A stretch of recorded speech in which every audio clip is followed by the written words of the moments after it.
MJ and welcome back. On today's video, I want to talk about one of the Yoga Sutras, which states ignorance creates all other obstacles.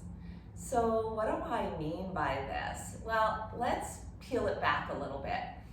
So one of the main things that we all fall prey to is our thoughts. It becomes very, very busy up here, like we're carrying around a big rock on our head.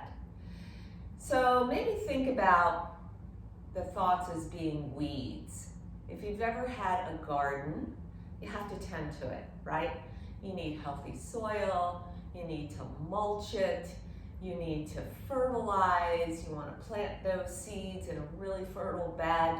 You may have to rake it a bit.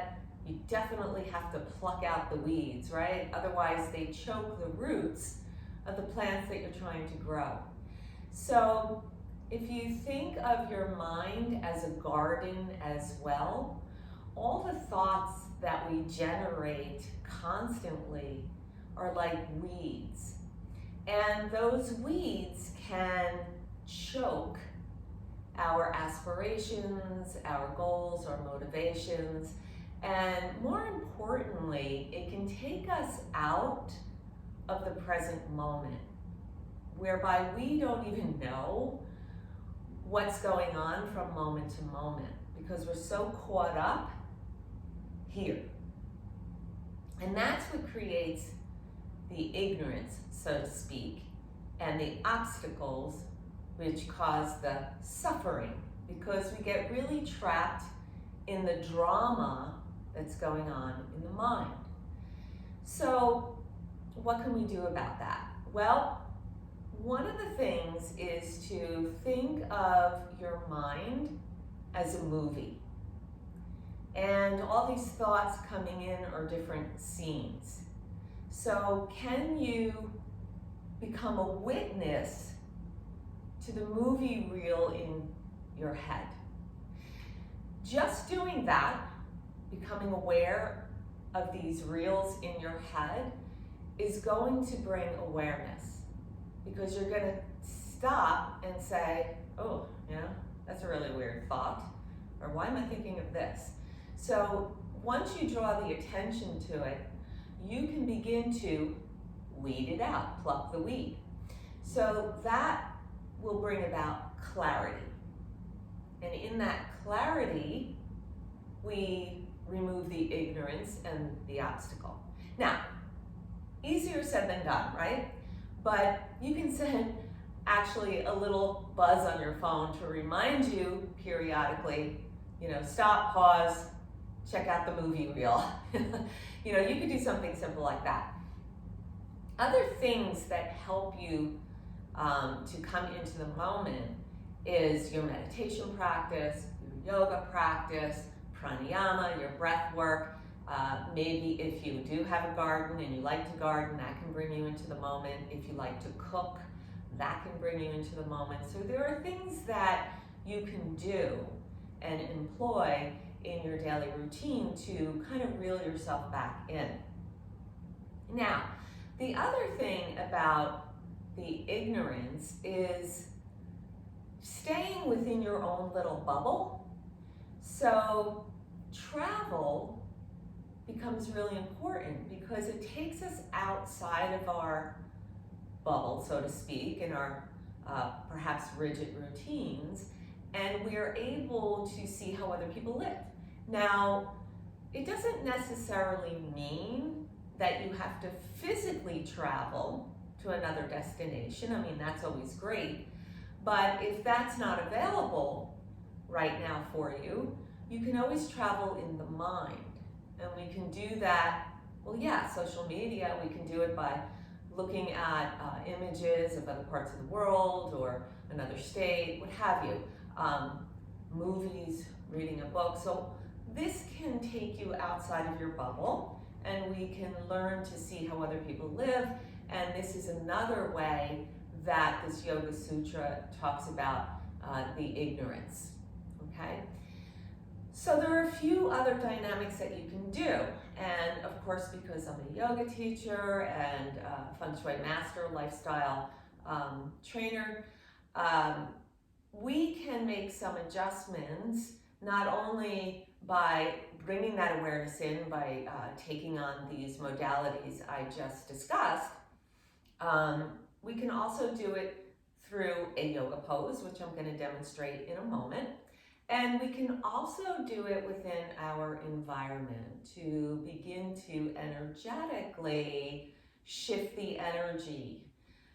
So why will our environment impact how we might think?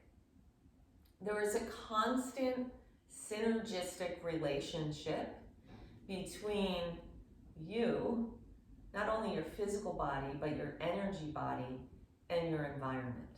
So there's constant communication. So the materials, the elements, the images, all of that, the scents, the sounds, all of that play in to deeper levels in the body and the mind. So there are ways that we can implement certain things within the environment to trigger for us to become more focused, right? And to tap in and become very aware of the weeds that may be growing in our mind garden. Okay, so let's begin with a particular yoga pose, which is Virabhadrasana 3 or Warrior 3 Takasana. And it is a balancing pose. So you may want to have some blocks available here. Call it my landing gear, because we're going to come up into a balancing dynamic, and that can be difficult, especially that there are so many things that can impact our balance, from anything from not being hydrated well enough, having any sinus pressure, the foods that we eat. So all of this will impact how well we can balance. So if I teeter and totter and fall, ebbe, what can I say? We try it again. Okay, so make sure you have your yoga mat, right? And you can come and stand. Just want to move my legs a little bit from sitting in Sukhasana here.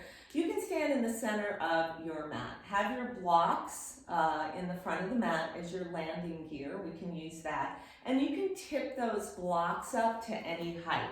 So they can be at the lowest height, you can tip them up to a medium height, or all the way up to the highest level. So it's up to you, it really doesn't matter. I'll just keep them here at a medium height. So in the middle of the mat here, you can go ahead and step forward with the right foot. We'll start with that one. And then begin to bring your torso forward as you lift the left leg, in this case, off the earth. Now, if you want your landing gear, just come forward and place your hands down. One of the things in this pose is you want to plug in to the standing leg, pull up on the kneecap so we activate earth energy here, and coming through the padas as well. You want to extend through the lifted leg and again pull up on the kneecap so that you are engaging the earth channel or the stomach channel meridian. You want to have a lot of length through the spine, so from the sacrum all the way out through the crown. Broaden the collarbones, hug the belly to the back spine here. And then you can soften the knee and float back down and come on out of the pose. So that gives you a supported Warrior 3 mechanism.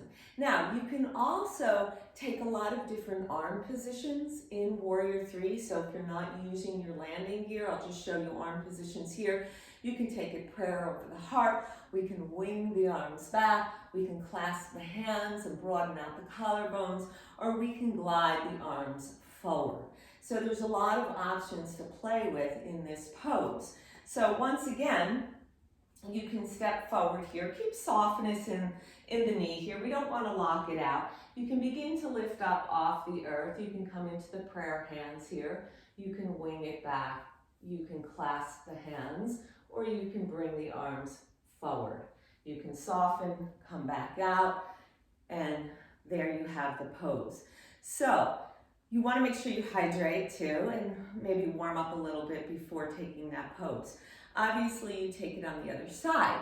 So why am I doing airplane pose? Well, if we think of, first of all, the travel aspect, right? So we're getting on a plane and we are taking off and we are traveling. Now, one of the things with this pose in my mastermind system that works with sacred geometry and many layers of working with the mind to co-create your world, so to speak, your life patterns. It works with a 12-sided sacred form. So think about the 12 gates of heaven opening up around you in this pose. And so you can have the opportunity to move through any of those 12 gates. So that's up to you. And you can designate 12 different areas for it, or you can actually fly out beyond the earth and into the cosmos, right? So that's the beauty of the pose. So that expands the mind to take you out of your little bubble. The other thing in this pose, because one leg is grounded into the earth and the other leg is moving out into the atmosphere, is it keeps you in both planes, not only the earthly but the heavenly plane. So it keeps you grounded.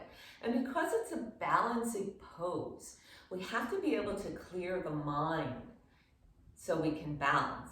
If the mind is filled with those weeds, right, that clutter, it becomes very difficult to balance. So Warrior 3, Virabhadrasana 3, Dakasana, is going to help you stay centered, balanced, clear the chaos up here, right, while also moving out of your bubble. So that's a great way to utilize that. Now, I also mentioned that we can work with the dynamic of your environment. And there are several different directions that you can hone in on to begin to find that clarity. So I'm just going to work with one right now. So you want to find clarity. You really want to think about looking in the area of not only your internal environment, but your external environment in the southern portent. This is the opportunity to clear out and to create space for the element of fire to rise up. Think of the fire of the sun. So it really creates a level of brightness, lightness, and awareness. It is really that aha moment. So I'll give you that one to play with there. There are many levels that you go into that direction, but I'm here to keep it simple. It's beyond this video. Okay, so let's work through the ignorance that creates those obstacles, right? By clearing the mind, by becoming aware of the weeds that are growing, so we can pluck them out on a daily basis, and it may be several times a day that we need to pluck the weeds out. All right, I'll see you next time. Namaste.